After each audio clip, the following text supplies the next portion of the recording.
Good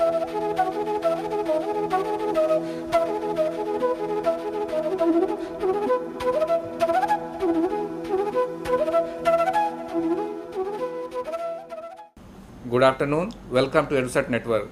Friend, as you know, in our series to lecture of sociological thinker, today we are going to discuss Max Weber, a German sociologist. We will talk about his methodology and his works and contribution to in the sociology. And for discussion on this very topic, we have in the studio a renowned thinker, Dr. Vivek Kumar. He teaches sociology in the Center for Study of Social System, and he is also Fulbright scholar. And his face is familiar to all of you. He is a most sort of a speaker in the Indian News Channel. So I hope his knowledge and experience will help us to understand the Max Weber in a new perspective and will give a new insight to Max Weber. So on your behalf, I welcome Dr. Kumar for EduSat lecture. Welcome, sir. Thank you, Imranji. It is really interesting and nice to talk to you as well as the students. And friends, as you all know, that today we are going to engage in understanding how and why and actually the contributions at large Max Weber. And Max Weber is also considered to be one of the founding fathers of the sociology, and his larger aim was again to establish sociology as an independent discipline, and his contribution to the methodology of sociology, that is also one of the unique contributions. Along with Emile Durkheim, I think two of them were responsible in giving sociology its own methodology, its own understanding, and the larger rubric made social science richer. As you all know that Max Weber was born in 1864 and lived up till 1920. He was a German. He was German and he was a political economist as well as sociologist who profoundly influenced the subject of sociology, its theory, its methodology, its research. And in that sense, I think sociology assumed a very different space. Now, coming to the next point, let us see the major works of Max Weber. Major works of Max Weber, as you see on your monitor, these are the Protestant Ethics and Spirit of Capitalism, Max Weber, the Methodology of Social Sciences, The City is another work, The Religion of India, Sociology of Hinduism and Buddhism, The Religion of China, Confucianism and Taoism. Now, the good thing is that now all his works have been translated and they are available for you. So these works have come out in different epochs of the history, and they have led to the understanding of sociology very differently. Friends, as you all know that every thinker, social thinker assumes a different vantage point to understand society. You also must be having a different point of understanding anything, and therefore, sociologists, social scientists, they also have their own way to understand, their own point of understanding. We have discussed yesterday that how Durkheim carved out a very different subject matter, methodology to understand social reality. And this social reality was basically social fact, and it is in this context he constructed his social understanding of society. Now, similarly, Weber has also carved out his own methodology to give sociology a very different subject matter.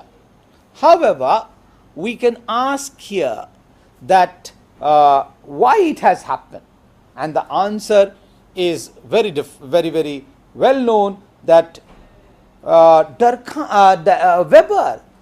came out from a very different intellectual tradition.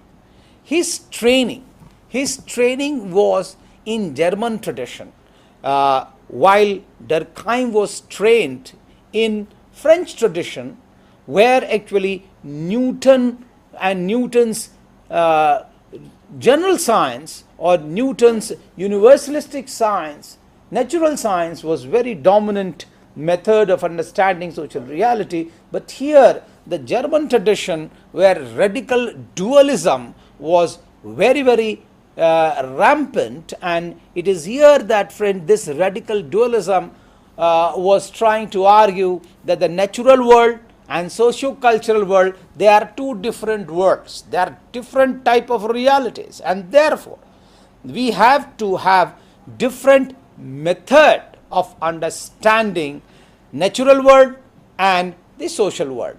It is in this context, friends, that we can argue that you cannot put one method to understand the natural reality and the social reality, because social being, as Weber put it very correctly, that social being thinks, trees, plants, and also the hills, water, they cannot think.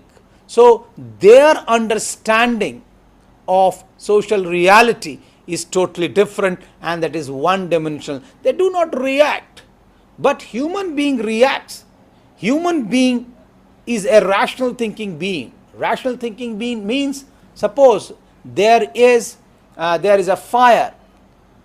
If there are 10 people and they see fire, then the 10 people may react differently, and it is in this context, friend, that thinking human being have to be understood differently. That is why Weber defined the subject matter of sociology differently, and also defined sociology also differently.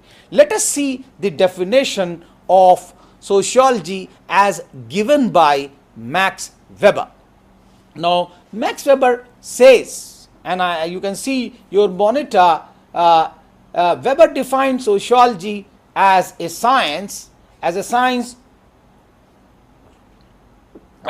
which attempts the interpretative understanding of social action in order to arrive at a causal explanation of its causes and effects.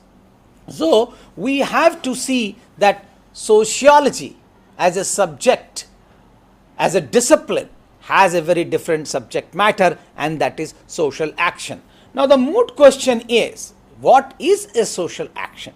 You can definitely ask that how did Max Weber define social action? So let us see how a social action can be defined.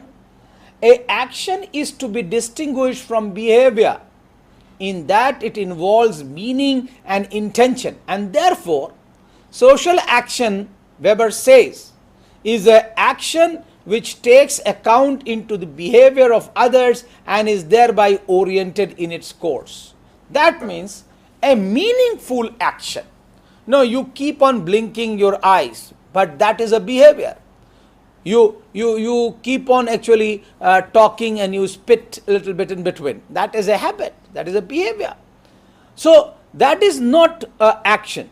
Now a social action has a meaning, and therefore I will give you an example which is quoted on and off, that if you are going into a market, and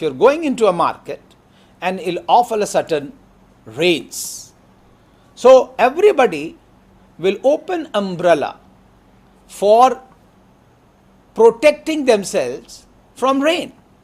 But that is not social action according to Weber. But suppose it rains and everybody runs helter and skelter, and actually they open their umbrella, and in umbrella what happens, that the spoke of umbrella goes inside the eyes of someone, and there is a fight, there is a conflict between two persons. That will be called as a social action according to Weber. That means any meaningful action any meaningful action which is oriented towards another person, and therefore its future can be also decided, that is called as social action. So social action is different from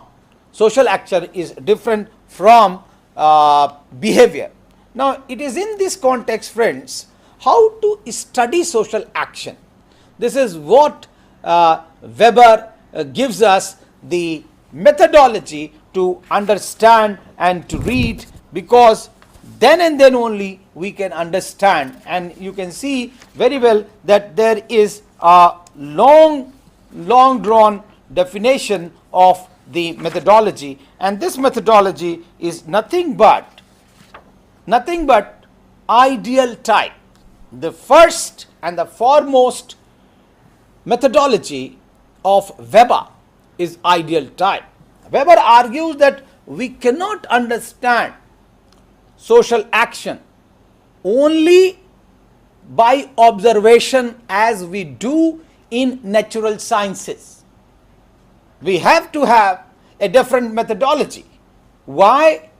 Because he says that suppose a person is cutting the wood. Now, if a person is cutting the wood, how will you come to know that person is cutting the wood because he is a wood cutter? By observation, you cannot understand. Unless and until you go and talk to him that what is the purpose of his wood cutting, whether he is cutting the wood for his house to prepare the food, or he is cutting the wood for burning the funeral pyre, or whether he is cutting the wood to sell and earn his livelihood.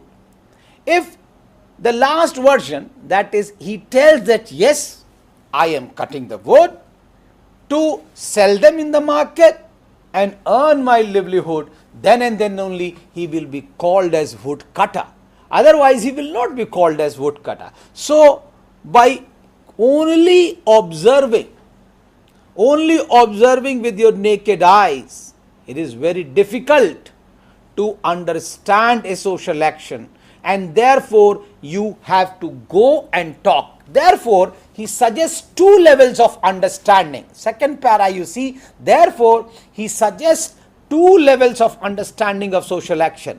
One, at the one level that there is a direct observation, and at the level of second level is you have to have interaction. You have to interaction with the actor. If you don't go and interact with the actor, you may not be able to decipher the meaning of the social action. And therefore, he calls this understanding as interpretative understanding of social action.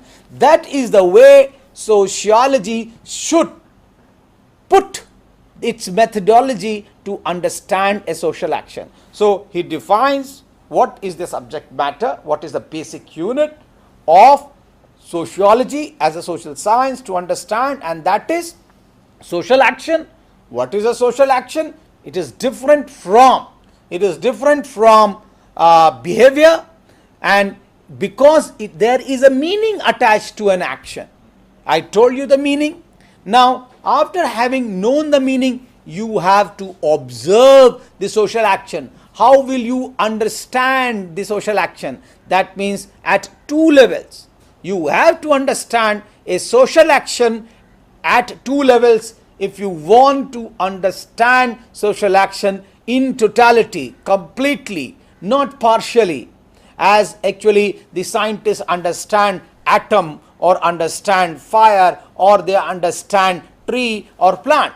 You are trying to understand social action, social being, which is part of a wider interaction pattern, is a rational thinking human being. Now, it is in this context, friends, we see that Weber develops a very different methodology for constructing the subject matter and to understand that subject matter through interpretative understanding, and that interpretative understanding is two levels of understanding. One is by observation through the naked eyes, and once you have observed, you go and interact to understand the meaning of that social action by the actor himself.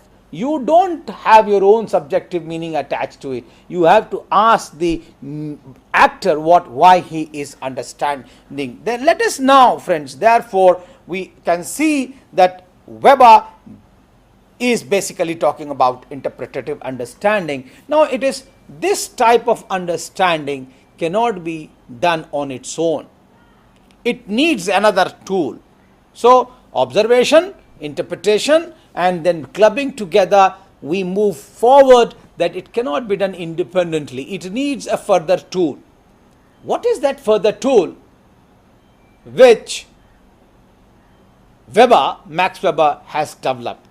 This tool is nothing but ideal type of Max Weber. What is ideal type, friends? The meaning of the ideal type, the sociological concept of ideal type, why a social scientist construct an ideal type, how a social scientist should construct an ideal type.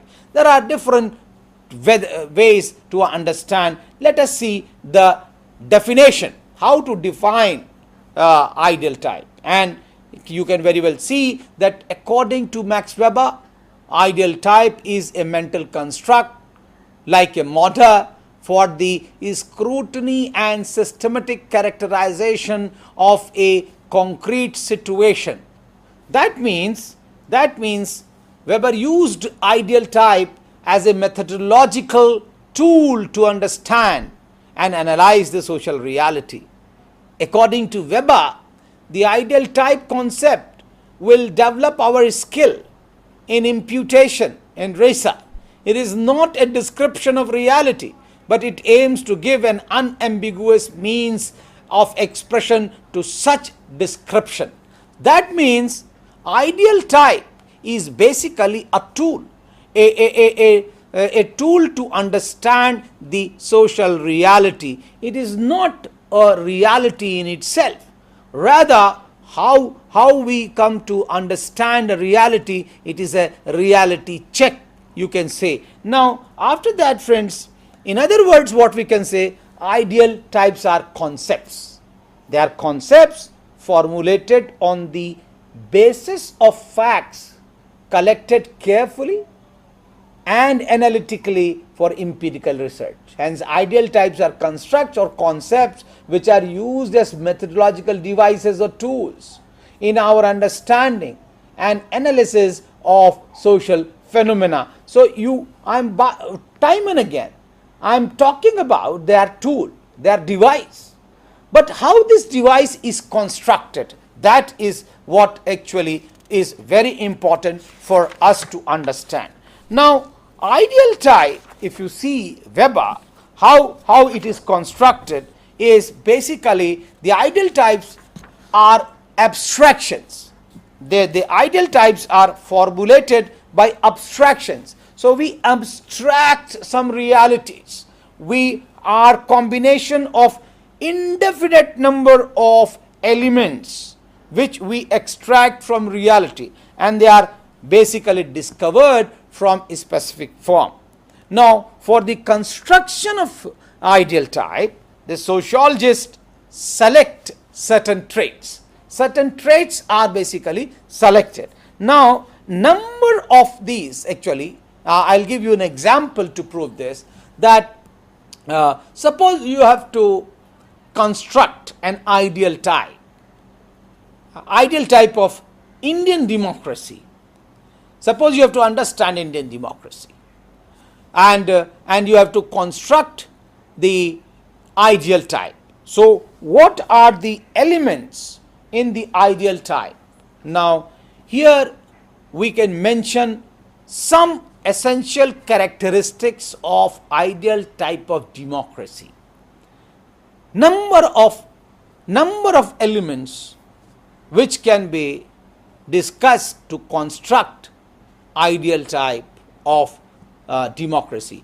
The first element of any ideal type democracy is existence of multi-party system. Multi-party system is basically a hallmark of a democracy. There are monarchy where the kings rule, one party, that is the last one. But we are talking about democracy. There are two-party system democracy as well, like America. There are actually Democrats and Republicans. But our country has multiple number of, there are at least 40 national parties. That's what they say. State parties and national parties. But here I am talking about democracy with multi-party system. One element of democracy is multi-party. The second element of democracy is adult franchise, universal adult franchise, that everyone is allowed to cast his vote if he has attained a particular age, and in our country it is 18 years. If you are 18 years, then you can cast your vote, and that is adult franchise. The third element of ideal type of democracy can be formation of government by people's representative. That means people representative are chosen by the people themselves through their votes. They are not nominated by someone else, but people's representatives are chosen first by the people themselves. People also participate in the decision making. That is also an ideal type of democracy. Now, the last, or there may be many other elements, but equality before law. Whether you are king, whether you are queen, whether you are rich, whether you are poor, whether you live in urban center, whether you live in rural center, you all have right to be treated equally before the law. Suppose you commit some crime, then your punishment will be according to the rule of law. It should not be that you are high, rich, and therefore there will be no law on you. No, it is not. So equality of law. So we have existence of multi-party system, adult franchise, we have formation of the government by the representatives, we have actually decision making where the people participate, we have equality before law. All these constitute a system of democracy. So if you want to understand democracy, then we will make these elements, and they say that, look, this is democracy. And then we start comparing Indian democracy, elements of Indian democracy. For instance, Indian democracy has multi-party system. Definitely it has multi-party system. There is adult franchise. Fine, there is adult franchise in Indian democracy also. People's representatives make the government. But friends, when it comes to decision making, then there is a problem in Indian society. In Indian democracy, there is a problem. People do not participate directly; they participate through their elected representatives. Now we are going towards the grassroots democracy, and that is Panchayati Raj, in which people participate in the decision making, and therefore people can say that yes, we have actually limited participatory democracy, but yet the larger participatory democracy has to emerge. And it is in this context, right, we will say that there is a problem with Indian democracy and the ideal type of democracy, that is ideal type democracy, has helped us to understand democracy, Indian democracy. We can understand Indian democracy through the ideal type of construction which we have made. So in this sense, the ideal type as a tool helps us to understand social action as given by Weber. This is somewhat a methodology of Weber. But friends, we must move a little bit beyond this, because once you understand what is social action, what is sociology, how to study social action, and how ideal type, let us also understand a little bit about the types of social action given by Max Weber, because Max Weber has tried to characterize 4 types of social action.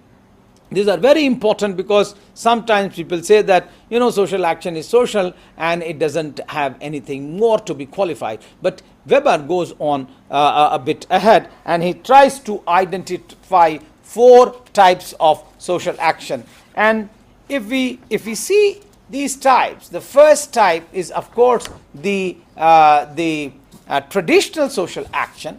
Traditional social action, which is basically guided by the customs and long standing belief which becomes habits of the individuals. So traditional social action, we see that in the family, in the society, like king is one of the important element or one of the important social action which we see, which belongs to traditional social action. The king, if this is king, is the emperor of the area, then actually his son will be chosen as the king after his death, and his son will be chosen after his death as king. So this is basically traditional social action where it becomes habit and nobody question because it is custom of the society. Similarly, if you see, there are societies in which we see the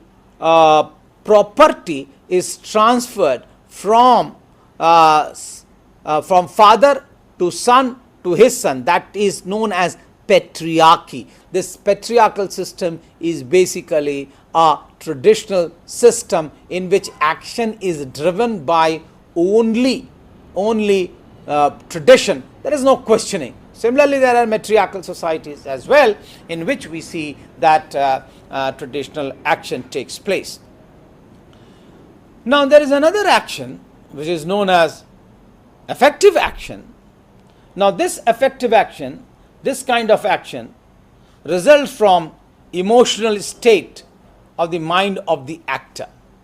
Now mind of the actor, that means if suppose somebody is heckling me many times and I become very emotional and I hit him. Usually when I am very angry because somebody is heckling me, somebody is basically ridiculing me without any fault of mine, so I become very angry and I hit him. This is basically nothing but an effective action which emerges out of my emotion. Now the third action is basically the rational action in terms of goal. So to achieve a goal, you take certain action. Now I can give you an example that an engineer is constructing a bridge and he needs all the material to achieve his goal of building the bridge, and therefore he keeps on actually asking for goods. He keeps on asking for iron, he keeps on offering laborers so that he can build his own bridge. Now the fourth action is rational action in relation to value. This is also a very important type of social action. Rational action is the rational action in relation to value. Now I can give you an example here, friends. The example is, you can read that a soldier laying his life down for his country at the borders. Now why does he lays down his life? I gave you another example the other day when admiral of the ship basically sinks himself with the sinking ship without leaving it, even though he knows that look, he is going to die. But that sacrifice is basically considered to be the highest type of sacrifice which people make. Another example of value related action can be given is the sati of Indian society, in which the women who were for the group who were for the family used to lay down their lives on the funeral pyre of their husbands. And in this context, therefore, friends, we have, according to Max Weber, social action which has a meaning, which is oriented towards them, and that orientation gives us the futuristic trend of the action, what is going to happen in the future.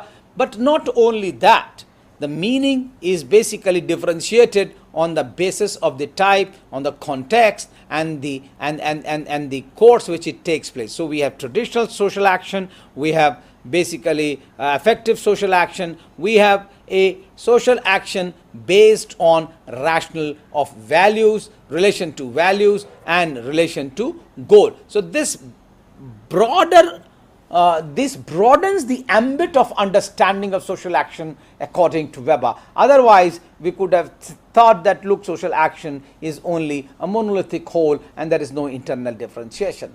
From here, friends, we can move the types of authority given by Weber, because action and basically action is oriented towards different types of meanings, and that gives you authority.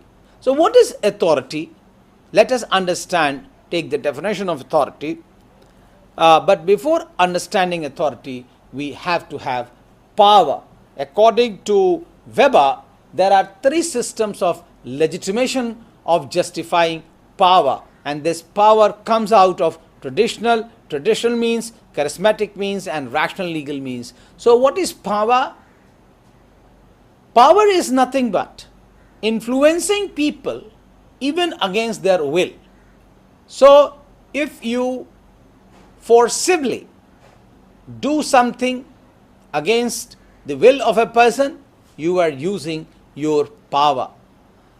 But when this power is legitimized, then it is called authority. That means legitimized power is known as authority. In other words, we can also say that when people want to influence, or when people legitimately influence the others, it is called as authority. And there are three types of authority which Max Weber has given us to understand the authority system. The first is traditional authority. The second is charismatic authority. The third is rational legal authority. Now, if you take the first traditional authority, then we can very well understand that as the traditional action, it comes out of long drawn custom. It becomes habit in the society. It becomes the custom of the society, and therefore we see that traditional authority are basically bound to emerge again and again, because the society always have some element of the tradition. Now, these authorities are more prevalent in the old societies, the simple societies, because their traditions can be definitely traditions rule the society. Now, traditional society, after traditional society, if we see the charismatic authority.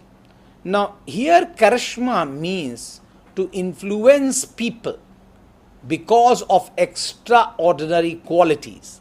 If person has extraordinary qualities to influence an agenda of the time, then he will be called as charismatic personality. For instance, Mohandas Karamchand Gandhi ji, as we all know, had lot of charismatic personality because people thought that he can influence the British. Similarly, B.R. Ambedkar also had lot of charismatic personality when he was trying to organize his people. Similarly, after independence, we saw Jawaharlal Nehru, and in 1971, we saw Indira Gandhi becoming a charismatic leader in India.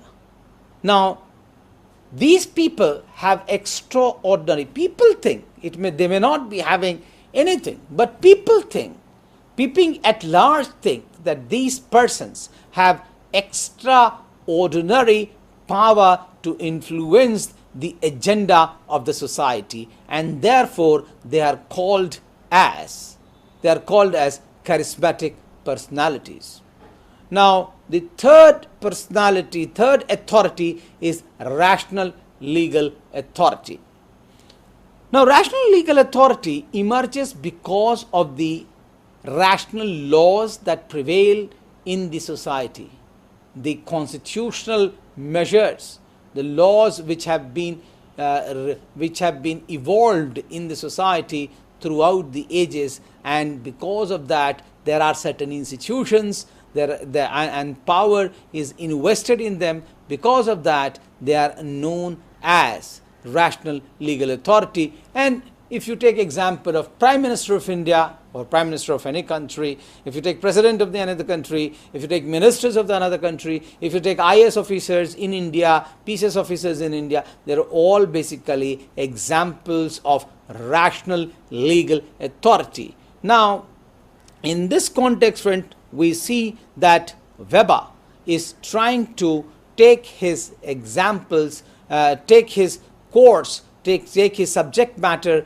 of social science, sociology in particular, ahead with the types of action, what is action, types of actions, how to study social action, and then we see authority as well, which are commensurate. One type of authority, as we see, rational legal authority, as we see, the best example, if we see in India, that people are usually thinking that these three types of authorities are watertight compartment, and they are not found. They can only be found separately. It is not true, friends. These three types of authorities, the traditional authority, the charismatic authority, the rational legal authority, all these three can be found in different permutation and combination. You can see that actually some people may have all the three types of authority into one. Take for example Indira Gandhi. Indira Gandhi at the time of 1970 war, she had all the three authorities clubbed together. She was daughter of Jawaharlal Nehru, who was a freedom fighter. That was a traditional authority which she was having it. She was having charismatic authority because she had won Pakistan, Bangladesh, India war in 1971. She was called by different, she was called as Bharat Mata, and Atal Bihari Vajpayee called her as Durga, and therefore there was a charisma which was in it. And she was, of course, she was also having rational legal authority because she was Prime Minister of the country. Now, in this context, I would like to submit that we can find all these three authorities, the traditional authority, the charismatic authority, the rational legal authority, clubbed together in different permutation and combination. And therefore, we can see that rational legal authority, traditional authority, they do exist in different parts of the country, in the different parts of the people, in different parts of society, in different combination. One example which proves that how rational legal authority has influenced the world, and as we move ahead, modernization ushers in different societies, this rational legal authority has been influencing the world very, very differently. From this we find in this rational legal authority is vested in bureaucracy. Bureaucracy is also studied by Max Weber and is one of the seminal contributions which he has made to the subject matter of sociology and social science in general. Weber described that, or Weber argued that as the world moves ahead, as the development takes place, there will be greater rationality in the society, and world will have more and more rationality. The other traditions will go take a back seat. The charisma or traditional authority, all this will take a back seat, and we will how will it be implemented? How this rationality will be implemented? The rationality will be implemented through bureaucracy. Bureaucracy is considered to be the institutions of the modern society, and it is in the bureaucracy that we find that it is called the golden cage. People will be stuffed, people will be covered by the rules and regulations of the bureaucracy, because bureaucracy has 9 elements or 8 elements to be 9 or 8 elements which are very important and which depend upon rational system. So bureaucracy itself is a rational system which will be characterizing the modern society in the sense where rule and law of land and rule of law prevails, as we see. Now, if you see the elements of the bureaucracy, the first and the foremost elements of the bureaucracy, element of the bureaucracy is that there is achievement law. Anybody can join bureaucracy if he has, or if he or she has required qualifications. Now, there is official duties which are defined. Each person has also commensurate authority and responsibility.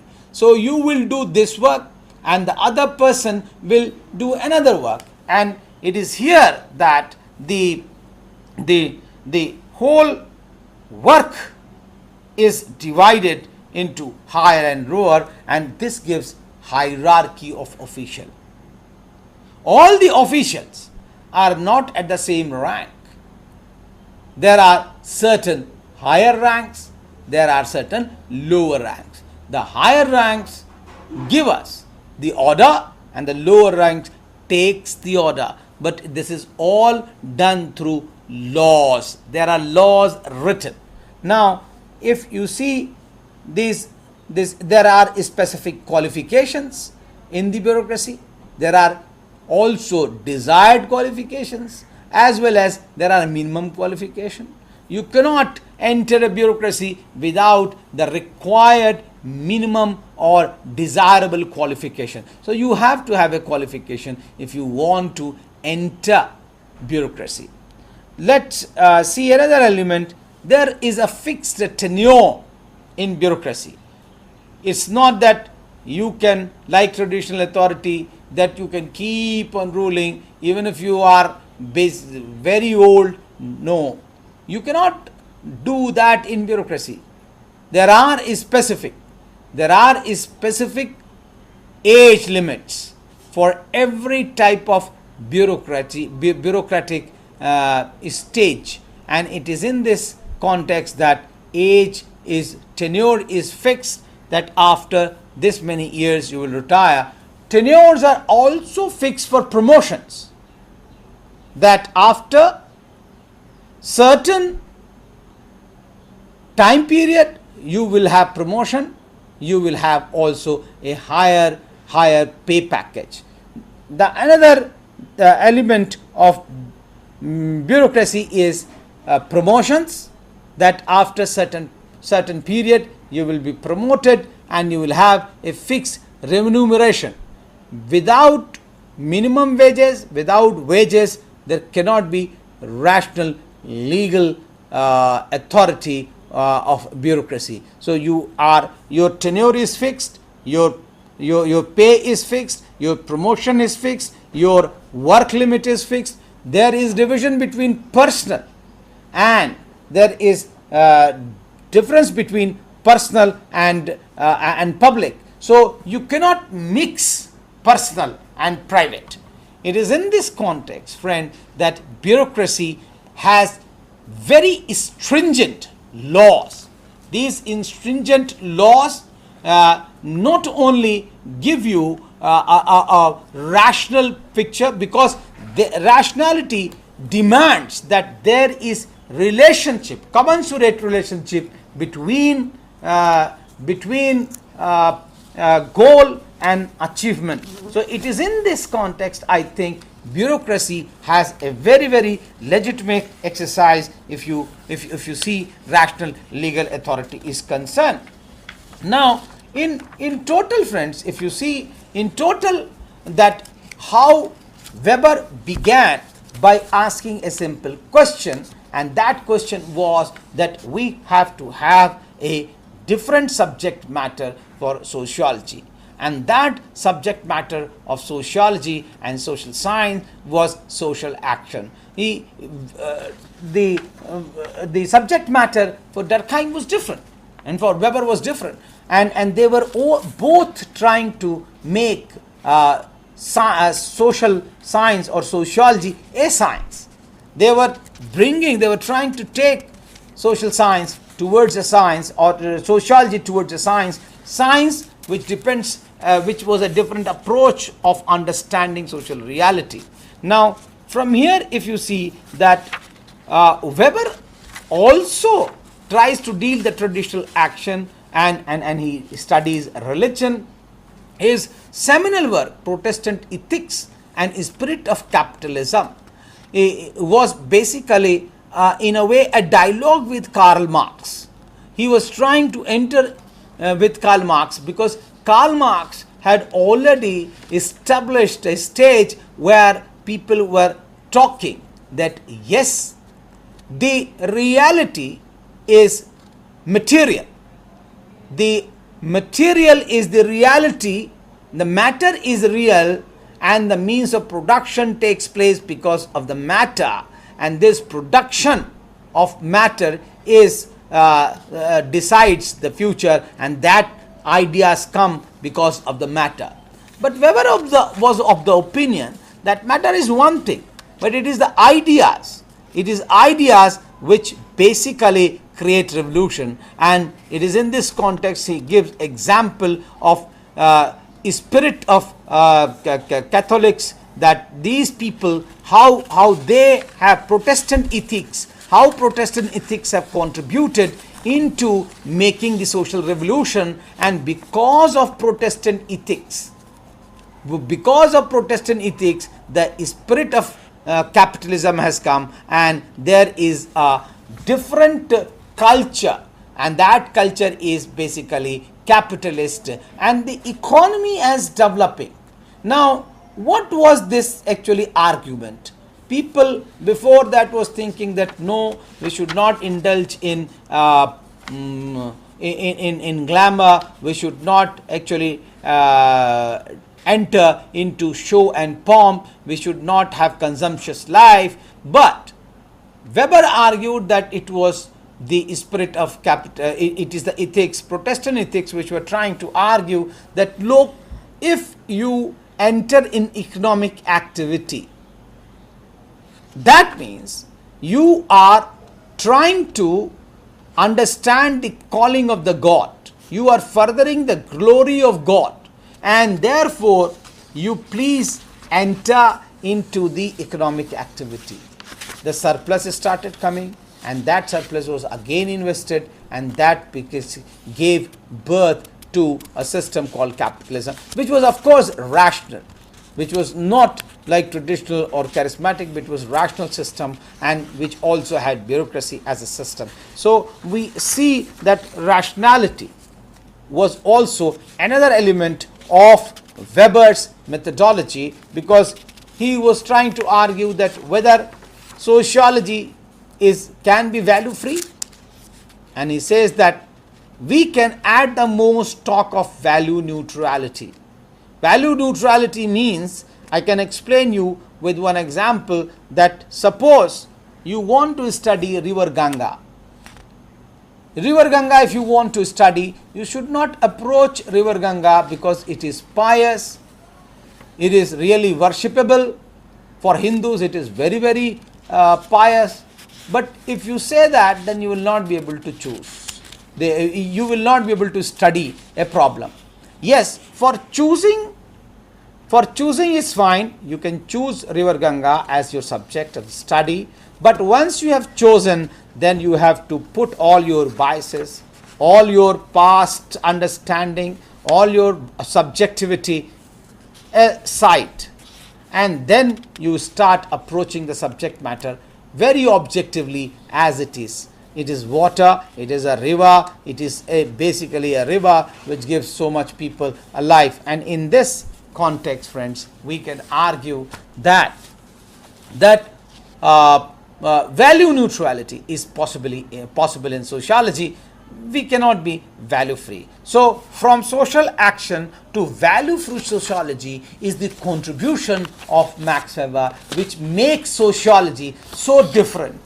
His subject matter, his treatment, his methodology, his contribution, his understandings of types of social action, and then his tool of ideal type, his understanding of bureaucracy, all has made a difference of sociology as a subject, which has given also social science a very new understanding, because people before this were trying to argue that no, social science can also have the same method as the natural sciences used to have.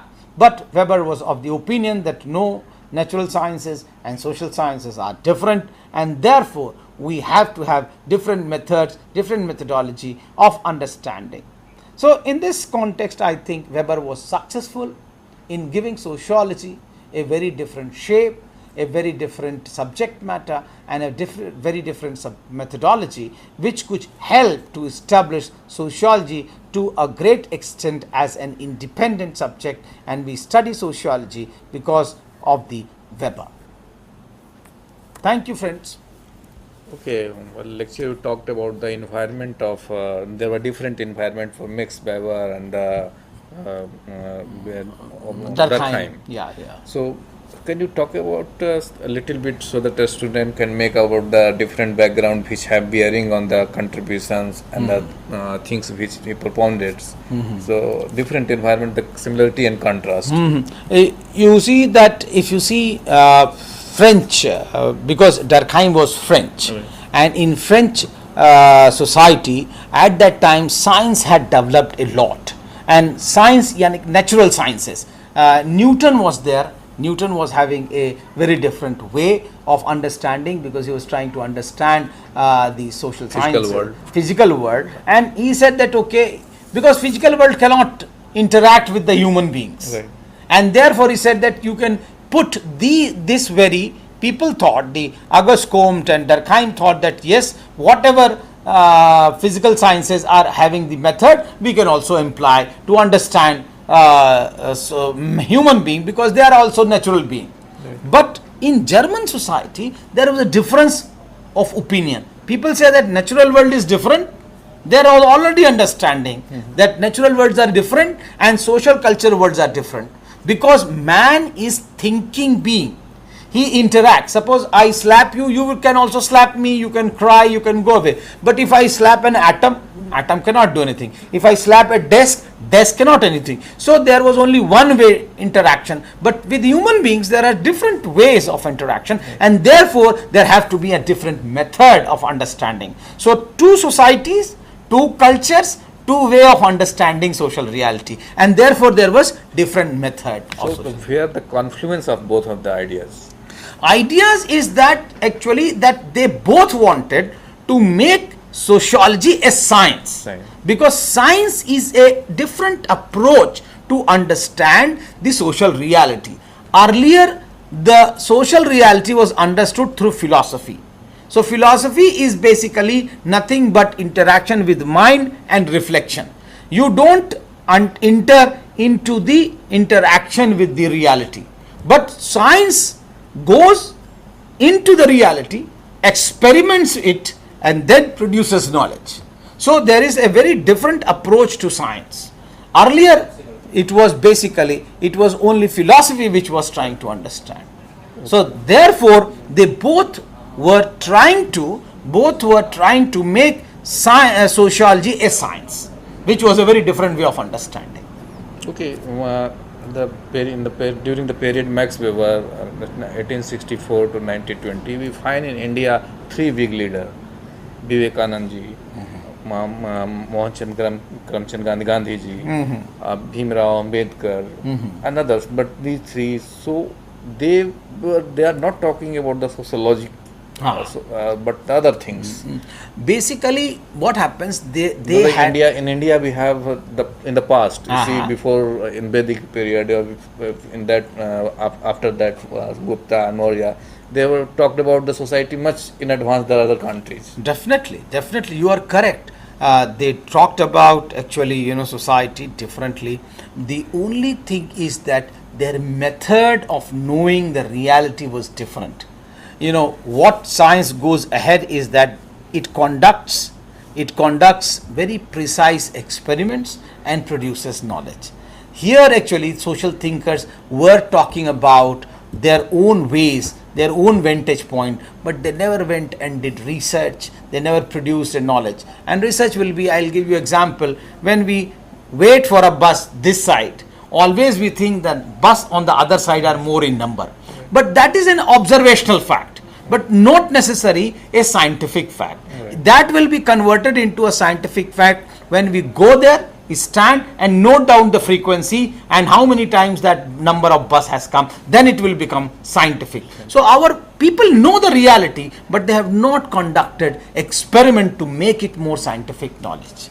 We have actually, Kautilya, we have actually Vedas, we have actually Vedangas, everything as there, but we have not converted into a scientific way of understanding. Organized systematic knowledge. Systematic knowledge. Very correct. Yeah. Very correct. And the other things, the myth goes with the Weber that he is known for the bureaucracy. So how this created? Now, bureaucracy, he was thinking that as the capitalism was moving, he saw that actually as the capitalism was moving, because capitalism was a very rational action, because there was very, very dovetailed action and reaction. Okay. So he knew that if you do this, this will happen. That is what is rationality. There is basically true dovetailing between action and goal. And then he saw that this system cannot sustain unless and until there are written records. How many money is given to one, how many is taken, where the goods are going, where it's not going, who will take orders, who will not take orders. This all has to be systematic. If there is no system, then this actually, system will collapse. And because of that system, because of that rationality, because of that thing, actually bureaucracy slowly and gradually evolved. Okay, that is true. But what the changes have occurred after globalization, liberalization and privatization and the concept at the concept level, at philosophy level, or say in the Max Weber theory of bureaucracy. And now actually, Weber is proving even better. Weber is proving true, because actually if you take MNCs, multinational corporations, even their bureaucracy is becoming larger and larger. Earlier it was only a nation's bureaucracy, now it is world bureaucracy which is actually taking place. So I think Weber is being proved more correct in global era rather than what he was correct earlier. Okay. So in this case, do you feel there is a need to study the bureaucratic setup in a different way, like corporate bureaucracy and the government bureaucracy? A new sort of the learning or teaching need to be evolved. Definitely there are two things which you actually are saying. One thing is for sure that both bureaucracy run on rationality, both bureaucracy run on rationality, written laws, rules, and this. But the only thing is that the interest and the money, the profit. Government bureaucracy cannot run on profit of money, but independent corporate bureaucracy, they run mostly on profit. What So- about in the case of Noida Authority? They took the land at 900 rupees and sold it at 11,000. But that is basically, I will say that, that depends upon the law, law of the land. The law of the land is 1894. It is very outdated. 1894 law tells us actually that state can take land for the developmental purposes, and that is what every government is taking refuge into, that they take actually law in their hand, and they later on they spill money. That's not I will say that's not incorrect. They definitely do that, but they take refuge in the law. If we can change the law, I think that will be fantastic. Okay.